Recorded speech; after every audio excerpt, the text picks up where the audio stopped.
En dan hadden ze nog die 27 van 84 Breda's les. Dus daar maak ik niks van. Ik vind dat ze die voor mij nemen. Of die voor het mij nemen. Van jou, ja, Ja. nu komen we er straks voor. Maar eerst even... Mag er even uit? Ja, maar je maar even uit. En hier maar even een gips aan. Wat is Jan van Baas? Nou, zelf zeggen dat het er heel rustig is. Maar als er meer dan 3 klanten binnen, we er heel droog. Die 80 is die neemt deze man aan. Ja.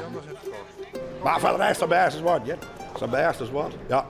Ik had hier altijd naar mijn zin gewoon. En zie dat is, dan krijg je hier alle lagen volk. Van timmerman, boer, dominee, alles krijg je wel. Ja. En we gingen hier haast alle dagen praters. Alle dagen kamioenien.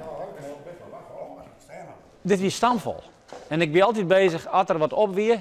Ik hou altijd één vak vrij, want dan moesten we het omreden. Dat kan je net moeten zeggen. Dan week ik altijd heel precies op. Dan kocht ik. Want ik heb hier heel goed rechtstreeks het boetland. Dus ik moest tot 6 tot 8 weken vooruit plannen. Ik had een week of 6 zo van de bouw beslist dat ik de me ophoog. En toen had ik voor het niks meer gekocht. En waarom stop je nou? Omdat ik in oktober 68 werd. Het is heel simpel. En Anne die komt net weer. Dus, en ik zei dus in Anne van, ik wil nog wel tot 20 terug in, maar dan ben je Anne 55 geweest en dan moet er zijn hoes net op dit en dan weet ik al ja. Maar ik zeg, maar er wel wijzen. Oh, ik zit op het heen waar in de ziekte werd. Ik had last van de schouders en last van de regen is op het heen net best. Het is jammer, maar helaas. Ik had een helper wel aan hem gewoon. Ja. En het wekenfiguur werd die te klanten is. Want hij had, vooral ik ben helemaal gek van hem. Dan komt je weer een vrouw, maar wees maar een knuffelje. Dan stiert Anne er. Ja, dat is Anne. Ga je hem alles erop? Zit erop in. Ja. En dat is ook mijn redenatie dat ik ophaal. Want ik denk, aan kreeg wat. Ik had 2 maten verlenen. En dan denk ik van, ja, aan kreeg wat. Gelukkig ben ik toch nooit al gezond werd. Maar doet het jou wat dat het nou leeg is? Ach, ik vind het wel jammer dat ik nevenkeer heb, maar ik ben net sentimenteel, ja. Nee, mijn bijna niet zeggen van, schande die jaren hakken, maar ik zeg, ik heb met die jaren rotsverschillen. Ik bedoel, het is maar een andere rommel, ik hecht net om dat soort dingen. He, want dan zeiden ze me van, dan mag je aan genieten. Ja, ik zeg genieten. Ik zeg geniet je. Hartstikke hobby's. Nou, ik mag er al lezen. Ik zeg, mijn grootste hobby wil je altijd in de kroeg zetten. Maar die maten onder andere. Dus ik ga zo'n 6 een heel jaar in Grens, economie studeren. Nou, wat heb ik daar nog willen gewoon? En waarom heb ik dat niet? Ik ging geen zin aan werken. En ik vond leren leuk. Heel simpel. En hoe kom je hier in te lonen dan? Omdat mijn heid het doet. Die. En ik hoop dan zaterdag dan krijg ik 5 tientjes. Dan kom ik weer naar de kroeg. En ja, zo werkt het bij mij altijd. Die had raar, maar zo werkt het bij mij altijd. En ik ging een oud auto, had één bestel. En ja, dat moest een patiënt verdienen. En ik zeg, ik vind het net raar werk. Dus hij zei, hij verstaan net. Maar hij vond het wel mooi. Ik had er nooit spijt van. Ik hier wel meer verdienen misschien. Maar dit is echt iets bijzonders. Maar ik zit wel missen, maar dat is om de contacten. Ja. Dus, die meisje net als jou, die moet ik zelf horen. Die oren bult mij wel. 15 en 44 ga ik nog. Nou kom je al heel lang. Ja. Al meer dan 40 jaar. Het is een bijzonder man, een bijzondere plek. Ja, een heel bijzondere plek. Mijn heid weer bijzonder. En die was helemaal, ja, die vader was sowieso bijzonder. Ja.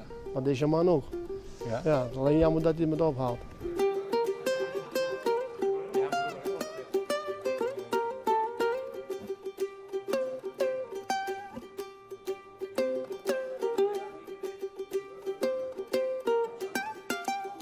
Die naait die altijd dwaan maar spreuken. Ja. Maar waarom die dat? Dat was gewoon zijn hobby, ik vond het leuk. Dan mag hij eraan even vragen om hoeken zeggen. Dus vroeger is in Hoge Zand een spaanplaatfabriek en dan zie je al je water omheen. En dan sprongen die kikkers er tussen die platen door, dan kwam er ook wel eens in tussen. En toen begin de spaanplaat en dan zit een kikker in. En dan had de man die bedenkt bij wat, gelijk deze kikker in het Spaan komt menig klant bij ons vandaan, geperst. Is het praten, dat gingen die al naar veel familie, dat gingen die wel 50 jaar.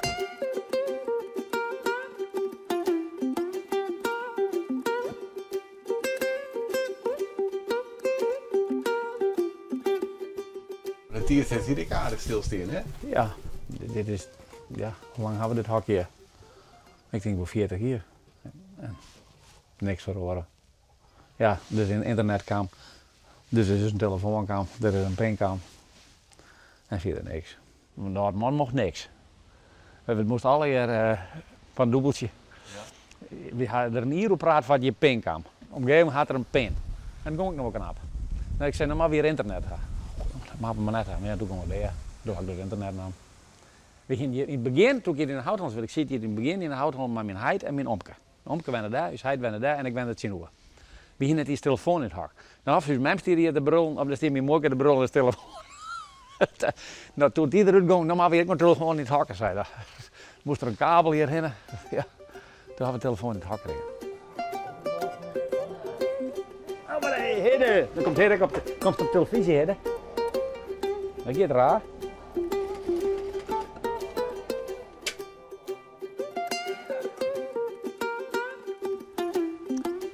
Ja, joh. En we doen het nog zo goed mogelijk en bier misschien zijn ze en dan kan men hier een akkoord en die breekt alles af, asbest eraf. En dan is het voorbij.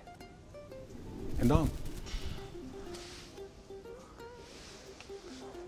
Want dan stek ik niet een handje meer op, ik kan het niet zo goed zien. Zo goed bij mijn eigen. Wat ik dan doe? Ja, dat mag ik dan maar zien. Ja, nog geen plan? Nee. Misschien eens een keer op vakantie. We gaan net te vaak op vakantie. En ze is altijd moest in de vakantie in een bouwvak. Oereldruk. Ik zei ook, ik zei, we gaan misschien wel naar Denemarken. Ik had hier in de dien, ik zei, heb ik een angel, ik heb een fjord, ik ging er zitten visje. Maar ik weet het nog net zeker.